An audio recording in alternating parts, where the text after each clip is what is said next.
சந்தன வாசம் மிகவும் அருமையாக உள்ளது.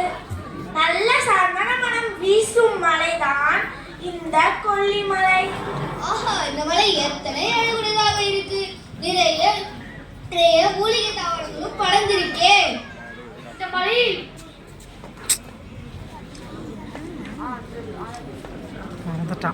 வழிபோக்குகள் பசியால் பல மரங்களும் நிறைந்திருக்கே. இந்த மலை மிகவும் மலர்ந்திருந்த மலையாகத்தான் தெரிகிறது.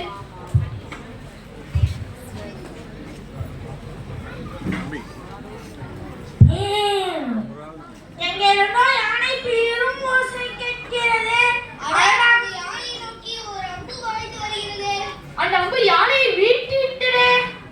அந்த அம்பு அருகில் உள்ள பாயும் புலியின் வாயை நுழைந்து செல்கிறது. அட, அந்த அம்பு அதே வேகத்துடன் அங்கிருந்து மானையும் துளைத்து சென்றது. அந்த அம்பு அருகில் உள்ள பன்றியையும் வீழ்த்தி மரப்பொந்துக்குள் தைத்து நிற்கிறது. அட, அந்த மரப்பொந்துக்குள் ஒரு உடும்பு அல்லவா இருக்கு. உடம்பு 5 ரங்களை அல்லவா வீழ்த்தியுள்ளது.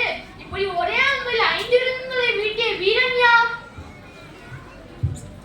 பாரே, நான் அங்கே பார், ஒரு வேடன் நிற்கின்றான். இப்படி ஒரு வேடனை நான் இந்த திசையில் பார்த்ததே இல்லையே. பானா, நன்றாக பார். அவனது கழுத்தில் முத்துமாலை அணிந்திருக்கிறான். அவனது கையில் கடகங்களையும் அணிந்திருக்கிறான். அவனது முகத்தை பார்த்தா அரச குலத்தை சேர்ந்தவனை போல தெரிகிறது. இதையெல்லாம் நினைத்து பார்த்தால் இவன் தான் இந்த கொல்லிமலையை அரசாலும் வல்வில் ஓரியாகத்தான் இருக்கு. அவன் நம் அருகில் அழைத்து கேட்போம். வேடனை, நீங்கள் யார்? உங்களை பற்றி நாம் தெரிந்து கொள்ளலாமா? நீங்கள் அனைவரும் மிகவும் சோர்வாகவும் பசியுடனும் இருப்பது எனக்கு தெரிகிறது. நான் வேட்டையாடிய மானின் கறியை உங்களுக்கு உணவாக தருகிறேன். அமருங்கள், பசியாருங்கள். அரே, நான்வெஜ் எல்லாம் சாப்பிட்றோம். வீட்டுக்கு போகிறோம்.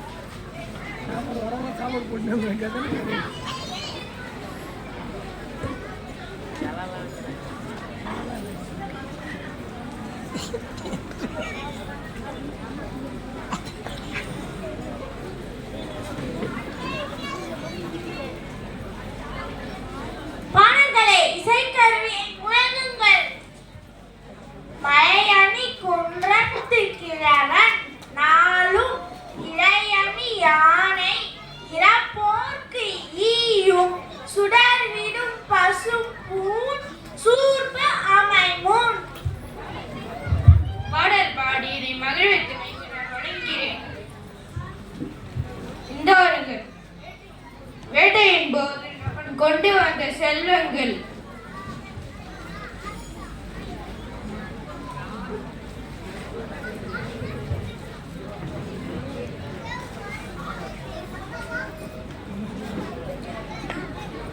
என் பெயர் கதை சொல்லி மாணர்களுக்கு பொற்காசுகளையும் தன் வீரத்தால் வீழ்த்திய மான் கறி உணவையும் கொடுத்தான்.